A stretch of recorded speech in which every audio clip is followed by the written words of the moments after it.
But first, medical prescriptions aren't usually much fun, but this time the patients get high and the prescribers have some fun names like the Beverly Hills Cannabis Club. Yep, it's called medical marijuana, legal in many states in America. Should it be the same in New Zealand? That's right, but it's not likely here anytime soon. But in America, it is a multi-billion-dollar industry, and as Sarah Hall found out when she met not so much an entrepreneur, but a gunjapreneur. Fish in the sea, you know how I feel. Driving through the manicured streets of Beverly Hills, Cheryl Schumann looks every inch the Hollywood wife. She's blonde, glamorous, even has the Ferrari to match. And I'm feeling good. But there is more to Cheryl than meets the eye. A lot more. You see, Cheryl Schumann is a gunjapreneur, one of the growing number of Americans making their millions out of marijuana. George Bush, George Clinton, Bill Clinton. It's just like the dot-com boom from years ago. This is the pot-com boom, the green rush. Everyone's rushing in to get their position, and those that are in position first will be the billionaires of this industry. Here in California, cannabis has gone mainstream. It was legalized for medical patients in 1996. Nearly 20 years on, pretty much anyone can get a prescription. Now, 17 states, or more than a third of the country, have followed suit, legalizing medical marijuana. All of a sudden, there's serious cash to be made. Experts estimate $47 billion will be generated by the legal cannabis industry by 2016. So clearly, people are making billions. They're making billions. So you want to be the Mark Zuckerberg of I would love to be the female form of it. I very much look forward to leading and inspiring women across the country to be a part of this movement, if like you the will. Avon lady. Kind of like the Avon lady, exactly.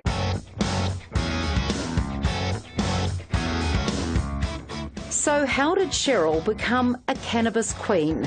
Like many Americans, she's a master of reinvention. Cheryl grew up dirt poor on an Appalachian tobacco farm. So poor she featured on a story about the country's most impoverished families. But Cheryl was determined to claw her way out of poverty, making her first million in her 20s by clipping coupons. Hi, I'm Cheryl Peart, and for the past 4 years, I've been turning my trash into cash, and I'm going to show you tonight how you can too. Then she became optician to the stars. People used glasses for films, and instead of shopping all over town, she could bring the glasses to them. But a few years ago, her glamorous life came to an end when Cheryl was diagnosed with ovarian cancer. Got a lot of chills and a lot of pain today. So hopefully things will get better. To help with the nausea and pain, a friend suggested she smoke cannabis. To her surprise, not only did Cheryl come off her medication, her cancer disappeared. Cannabis gave me my life back. It sounds silly, but it's a very spiritual thing to know that God gave us this. And I feel through positive attitude and prayer and meditation and using cannabis as medicine saved my life. Cheryl Schumann has been medicating with cannabis since 1996. While it's absolutely medically unproven that Cheryl's cancer went into remission because of cannabis, she's become the poster girl for legalizing cannabis in the United States. People call me the Martha Stewart of marijuana.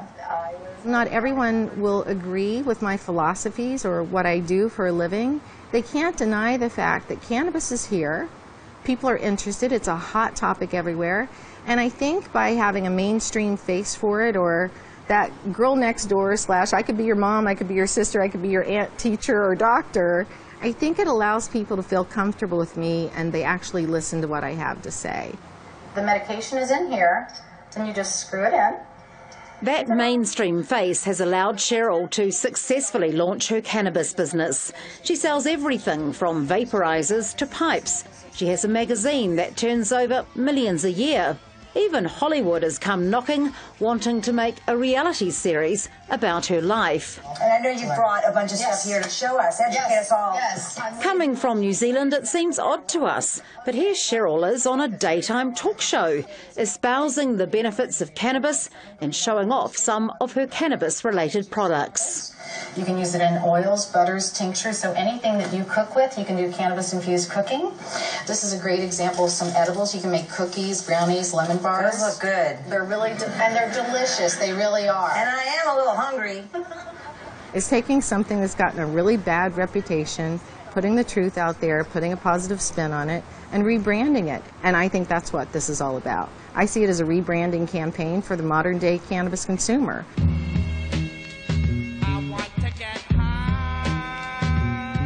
Cheryl has taken her love of cannabis further than most.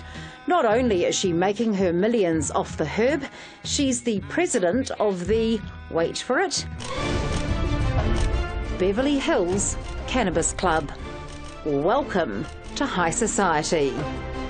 Is that a gorgeous bud? Look at that bud. Take a smell of that. The club gets together for all sorts of things, including cannabis tastings. So we've got lavender, we've got cherry pie, and blue Maui tonight. Blue Maui.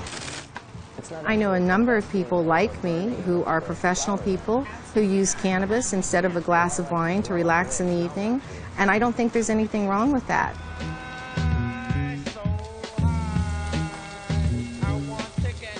So what's on the menu here at the Beverly Hills Cannabis Club tonight, David? Well, let's see. I did an oatmeal crusted chicken with an herbed pesto sauce on top, baked off together. And we all know what herb he's talking about. The club also holds cannabis dinner parties, even hiring an executive chef for the occasion. Can I try a little bit of your pesto or over Yeah. there? Let's see what it tastes like.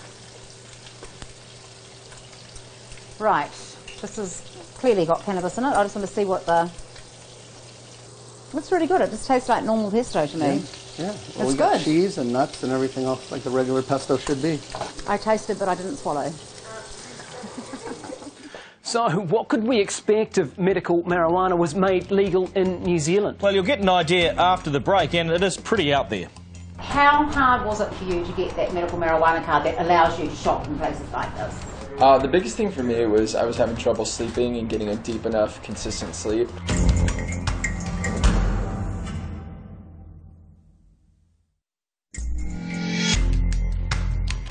So we've seen how medical marijuana has turned into a multi-billion-dollar business in the United States. But is that what lawmakers intended? Well, I doubt it, probably. And as Sarah Hall explains, in California, at least, the pot shops supplying the cannabis are making a complete mockery of the law.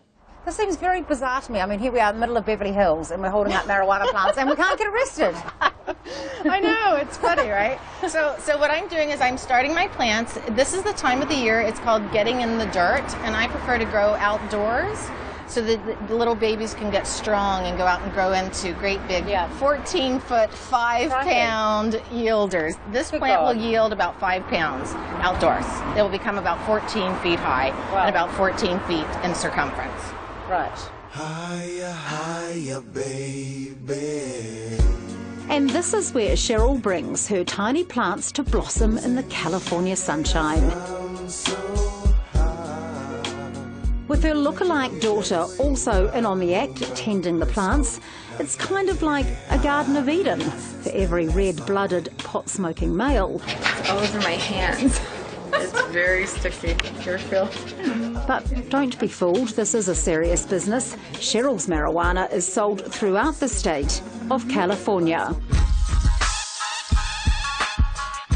One of the best things about legalisation, according to American users, is quality control and the explosion of different varieties. The scientists have gone to town and created hybrids of varying strengths. You just have to tell your local pharmacist what you're after. I'm suffering from jet lag. Which one? A very, very strong sativa to keep you awake, depending if you have meetings. Or if you just want to sleep and recheck up another day, my brownie. It's called a lose-a-day brownie. Flying from New Zealand to Los Angeles, you eat a brownie when you land, and you wake up, you'll be on my time. Nothing would have happened. Nothing will have happened. Clearly, it's a fine time to be in the cannabis industry. The gunjapreneurs are making everything from candy to cookies to chocolate, tea, honey, even olive oil. You can take an eyedropper full of liquid and put that into a cup of orange juice or soda or whatever. The owner of this establishment, Sam Humid, says edibles enable users to measure exactly how much they're taking.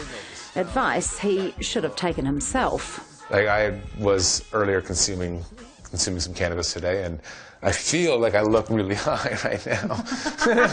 You kind of do, just saying. I kind of wish I hadn't had an edible that just put me at that level at the beginning of the day, and this wouldn't have happened. But that's what life is like. I suppose it is one of the risks of going to a shop like this, isn't it? Yeah. There are as many as 1,000 pot shops like Sam's all over the city, but legalisation hasn't been all smooth sailing. Gonna pay a visit to my doctor. It's a long shot, but I gotta try. He hands me a list of all... While there's plenty of science proving marijuana helps with numerous ailments, the law has become a laughingstock because of the ease of getting a doctor's prescription. Weed card, it's what I need. Here on Venice Beach, so-called green doctors are set up every few hundred metres, touting for business. This customer agrees a medical weed card isn't hard to come by. How hard was it for you to get that medical marijuana card that allows you to shop in places like this? How hard was it? It actually wasn't very difficult, especially because I have a legitimate problem. So. The problem? The biggest thing for me was I was having trouble sleeping and getting a deep enough, consistent sleep. Whatever happened to a glass of warm milk? But it's not an addiction, because my doctor gave me a prescription. It's supposed to be for people that have illnesses. Well, that was a joke. They sold it to anybody that come along with a prescription, and they had doctors they could send them to write a prescription for anything. The Mayor of Orange County, Bruce Broadwater, has been waging a war against pot shops, successfully closing down hundreds of dispensaries in his area.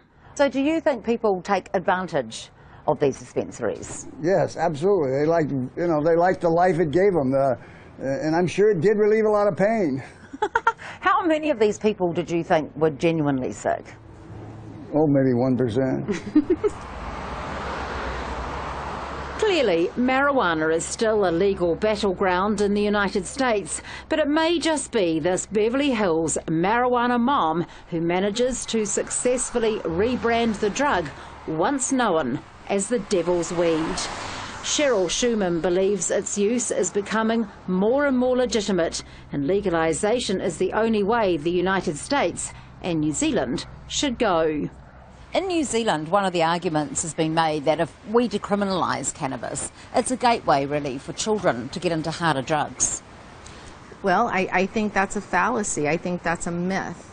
And quite frankly, there have been studies all over the world, Portugal and other areas, who have legalized cannabis and other drugs that show that regulating cannabis is far more effective to keep cannabis out of your children's hands. It works. Regulation works. It's proven.